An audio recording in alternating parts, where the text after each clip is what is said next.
Boom. Alexander Graham Bell's book, The Reluctant Genius. I just finished it, and I'm like on this big bio kick right now. And if you don't know who Alexander Graham Bell is, he's basically the guy who invented the telephone. And I just want to read you, like when I read, you see there, I take notes, right? I take a lot of notes in the book.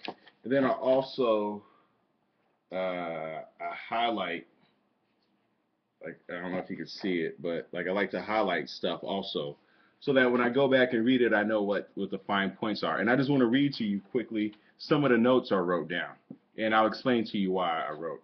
Um, he was salubrious, odious, and uh, polite as a child, very polite. Loved hands-on discovery. Hated ceremony. He hated like getting dressed up and stuff. He was pugnacious, undisciplined work habits. Um, he said a man's own judgment should be his final appeal.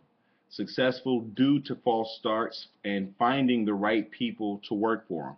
So for a bunch of mistakes, a bunch of failures, and he found the right people to work for him. He was a charismatic teacher, captivating. He dressed horribly. Even when he gave presentations, he was very sloppy in his dress, as you can see from. He was impulsive, ostentatious, neurotic intensity. He would work in these like manic cycles of where he wouldn't sleep for days, and then he would work for days and sleep for days and work for days.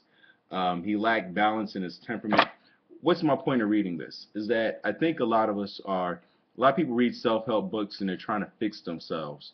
And like I've mentioned before in previous videos, it's really not about fixing yourself. It's more about learning how to work with yourself, right?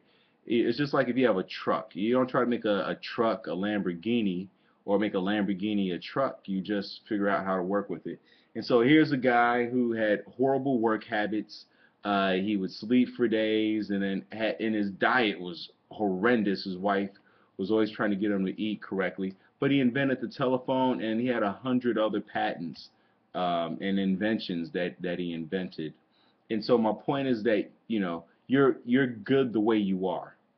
The way you are right now is enough for you to achieve your dreams and your successes. You just have to keep plugging away at it, okay? I'll see you guys tomorrow.